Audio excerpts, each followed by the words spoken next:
un petit frère, avec souvent des bagarres, ça c'est clair, sinon ça ne marche pas, l'écriture.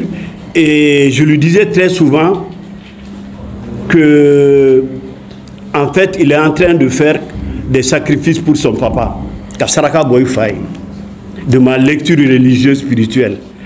On limite souvent le sacrifice à des lectures de Coran ou donner des repas, etc. Mais quand on a l'avantage de pouvoir réactiver la mémoire de son père défunt, il est évident que cela lui va droit au cœur dans sa tombe. Parce qu'on n'est jamais séparé de nos tombes. Donc vraiment, je le répétais tout le temps, cela, et je crois qu'il a entendu. Et on a pu conduire ce projet, parce que d'abord, avant d'être éditeur, moi je suis chercheur en sciences humaines, et j'ai eu à conduire des travaux de la création de l'Office du Niger, à travers une étude dans laquelle on me reconnaît. Papa Commandant a jeté un grand filet devant nous, qui a été publié à Paris en 1978, et qui évoque comment l'administration coloniale a organisé la mobilisation des troupes. Il y avait deux troupes. La première portion du contingent et la deuxième portion du contingent. La deuxième portion du contingent était réservée à créer les infrastructures hydrauliques comme l'Office du Niger ou bien Koulouba.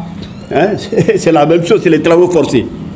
On est passé de... Donc, j'ai eu l'avantage dans les années 75-74, à une période très difficile du pays, parce que c'est Angoïba qui était le directeur général de l'Office du Niger, et j'ai eu l'avantage de faire cette étude emblématique qui demeure, qui est Papa Commandant, qui m'a donné l'occasion d'interroger les personnes encore vivantes qui ont créé l'Office du Niger en faisant des travaux d'aménagement des choses.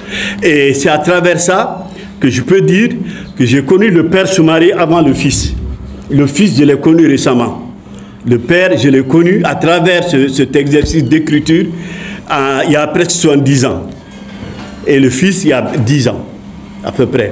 Donc c'est dire que c'est pour moi, en tout cas, une occasion vraiment de me ressourcer dans un travail scientifique qu'on a fait et de le renouveler sous cette forme-là.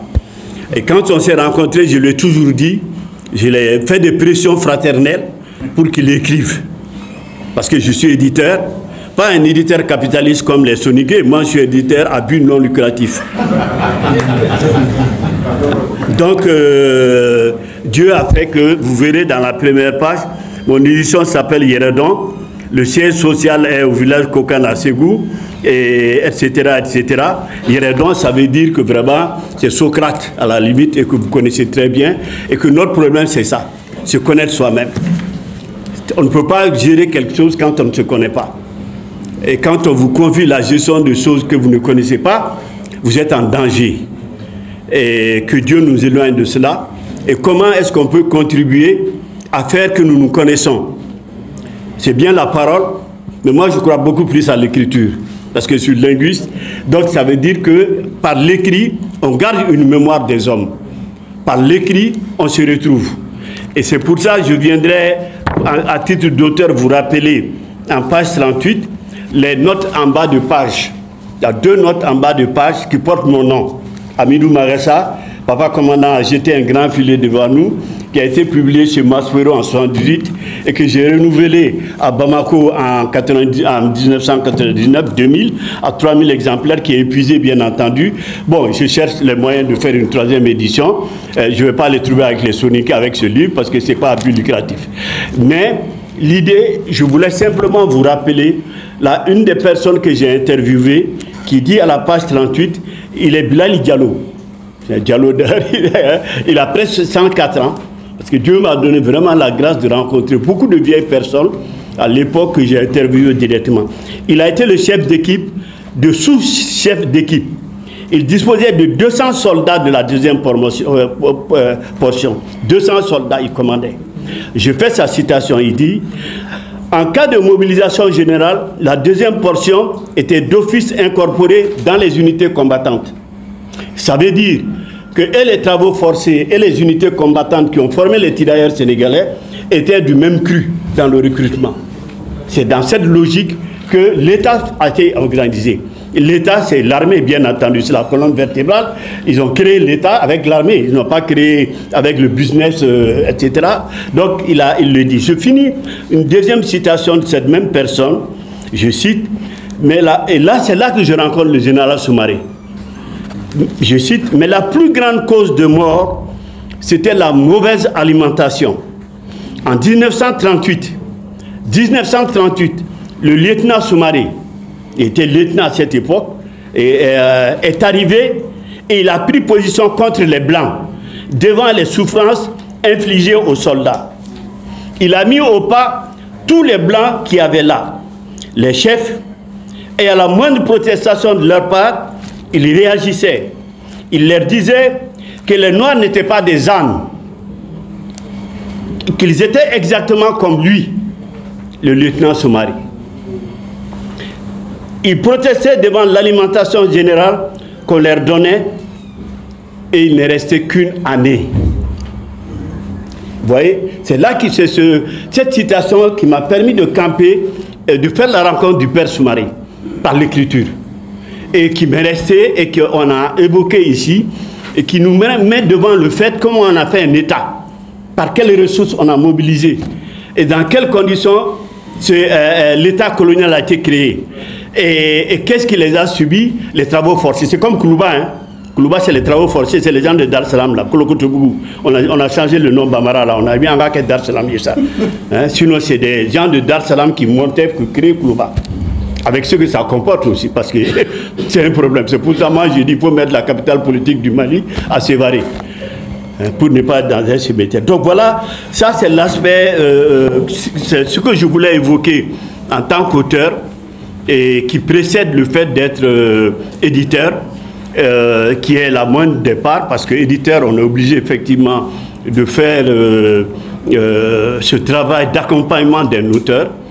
Et j'ai eu l'occasion de rencontrer l'auteur Ibrahim il y a 10 ans, avec les mêmes préoccupations. C'était un peu après les événements là, de 2012, je crois.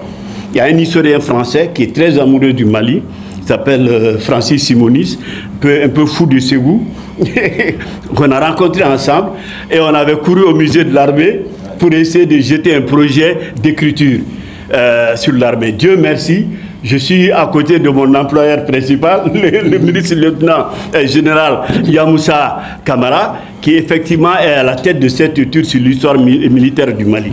Donc les choses se complètent. Je suis aussi si Dieu nous donne longue vie, on pourra peut-être achever ce travail. C'est ce que je voulais dire en remerciant vraiment le Seigneur encore, qu'on a un pays béni. On a un pays très fort. Malheureusement, on n'est pas à la hauteur. Ça, on n'est pas à la hauteur.